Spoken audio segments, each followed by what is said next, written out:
tengah belum pastinya berakhirnya pandemi COVID-19, pemerintah mulai mewacanakan kehidupan normal baru, new normal. Masyarakat diharapkan segera dapat melaksanakan aktivitas seperti biasanya, akan tetapi dengan cara yang baru. Menurut Presiden Jokowi, pemerintah akan mengatur kehidupan masyarakat secara perlahan dapat berjalan normal. Kehidupan yang berubah akibat pandemi merupakan hal yang tidak dapat dihindari. Oleh sebab itu, Jokowi menyatakan agar masyarakat dapat hidup berdampingan dengan COVID-19. Indonesia bersiap untuk menuju fase new normal life atau kehidupan normal baru dalam menghadapi pandemi virus corona yang menyebabkan COVID-19. Dr. Bonam Singh, Direktur Regional SAPA Asia Tenggara dari WHO, menekankan dalam skenario mencegah penularan, maka langkah-langkah inti dari kesehatan masyarakat dapat tetap diterapkan. Dengan adanya negara-negara yang bersiap untuk transisi menuju new normal, yaitu melakukan pendekatan seluruh pemerintah dan masyarakat sangat penting, kata Dr.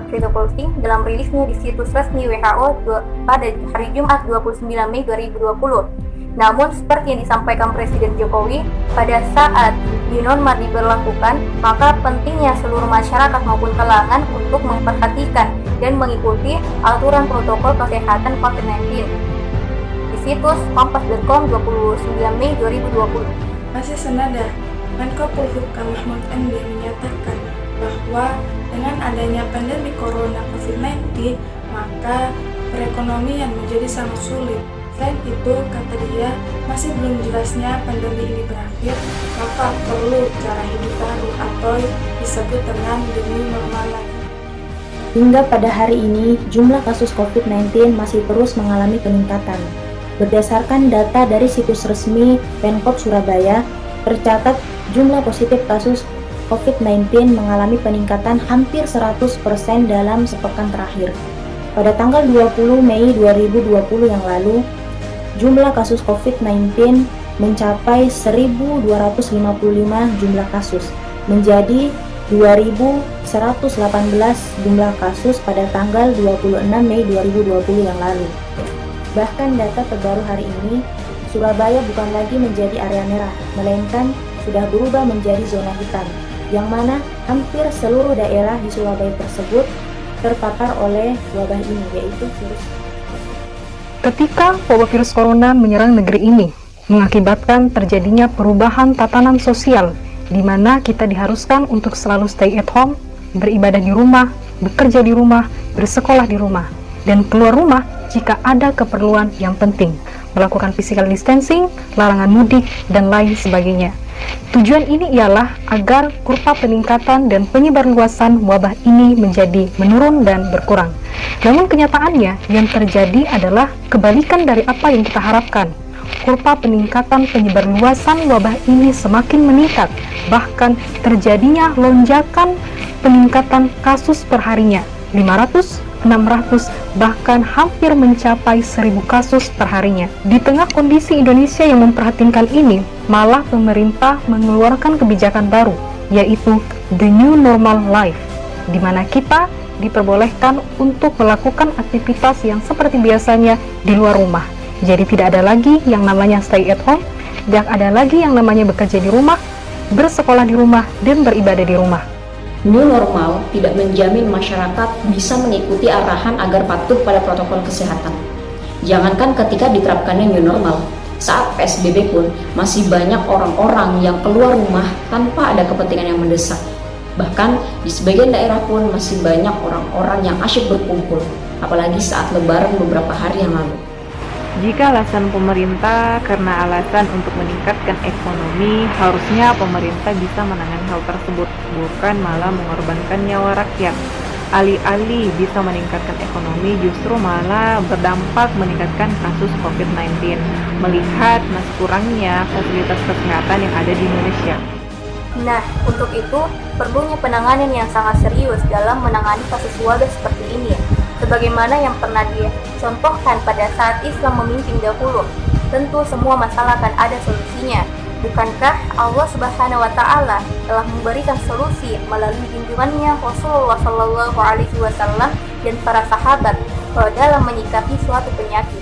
Pertama, ketika ada di suatu negara atau daerah yang terdapat wabah atau penyakit, maka kita diperintahkan untuk tidak memasuki atau mendatangi negara tersebut, atau saat ini disebut lockdown.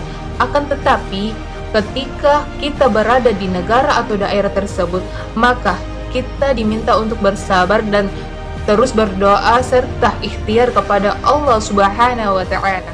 Kedua, individu harus menjaga diri mereka sendiri dan mengerti dengan keadaan diri mereka sendiri, yaitu dengan menjaga kebersihan seperti yang telah dicontohkan oleh Baginda Muhammad SAW dalam menjaga stamina tubuh dan lain sebagainya.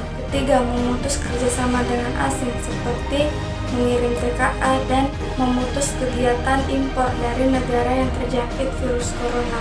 Keempat, yaitu kita sebagai manusia, khususnya seorang muslim, harusnya terus bermuhasabah akan apa yang kita lakukan, sehingga Allah menurunkan wabah ini.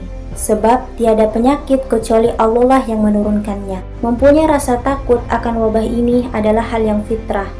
Namun rasa takut itu jangan sampai melebihi rasa takut kita kepada Allah Subhanahu wa Ta'ala, sehingga kita bersikap bermasa bodoh dengan keadaan ini dan tidak mau berikhtiar demi menyelamatkan diri dari wabah ini. Seharusnya sikap seorang muslim dalam menghadapi wabah ini yaitu senantiasa bertakwa dan bertawakal kepada Allah Subhanahu wa Ta'ala, dan berikhtiar dengan cara memperhatikan protokol kesehatan yang sebagaimana telah ditentukan, agar wabah ini dapat terhindar dan tidak tertimpa pada diri seorang muslim. Al-Quran sudah memperingatkan kita semua.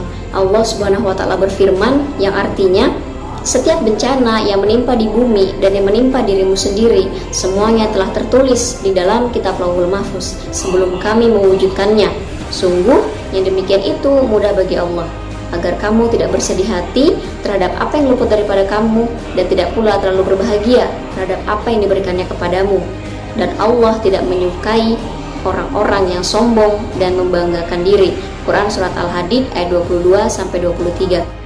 Allah Subhanahu wa Ta'ala berfirman dalam surah Al-A'raf ayat 96, yang artinya, jika sekiranya penduduk bumi beriman dan bertakwa, pastilah kami akan menurunkan berkah dari langit dan bumi. Jika kebijakan new normal diambil karena masalah ekonomi, bukankah Indonesia termaksud salah satu negara yang memiliki kekayaan sumber daya alam terbesar di dunia? Seharusnya pemerintah mampu membiayai dan memenuhi kebutuhan rakyatnya secara menyeluruh dan secara merata ketika diberlakukannya PSBB bahkan lockdown sekalipun. Namun sayangnya kita berada pada sistem sekulerisme kapitalis, di mana dalam sebuah pemerintahan kapitalisme, sumber daya alam yang seharusnya secara keseluruhan dikuasai oleh pemerintah kemudian dikelolanya demi kebutuhan dan kepentingan rakyatnya, tetapi malah diberikan sebagian besarnya oleh para swasta dan dikuasai oleh asing. Padahal sang pencipta muka bumi ini, Allah Subhanahu wa Ta'ala, telah menurunkan Islam, yaitu seperangkat sistem, aturan dan hukum-hukumnya sebagai rahmat bagi seluruh alam, bagi seluruh umat manusia. Namun sayangnya, manusia di muka bumi ini, khususnya para penguasa, enggan untuk menerapkan sistem Islam tersebut. Sehingga maha benar dikatakan di dalam Al-Quran Surat Ar-Rum ayat 41 yang berbunyi, Zaharul fasadu fil barri wal bahri bima kasabat aydin nas liyudhiqahum ba'dalladzi 'amilu la'allahum yarji'un. Telah nampak kerusakan di darat dan di laut akibat perbuatan tangan manusia. Allah menghendaki agar mereka merasakan sebagian dari akibat perbuatan mereka agar mereka kembali pada jalan yang benar.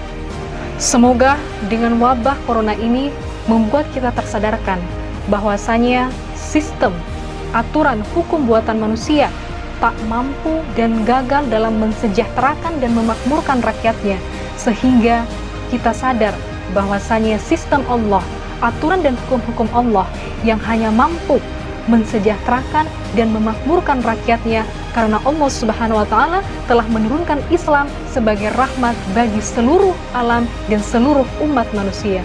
Allahu a'lam bishawab.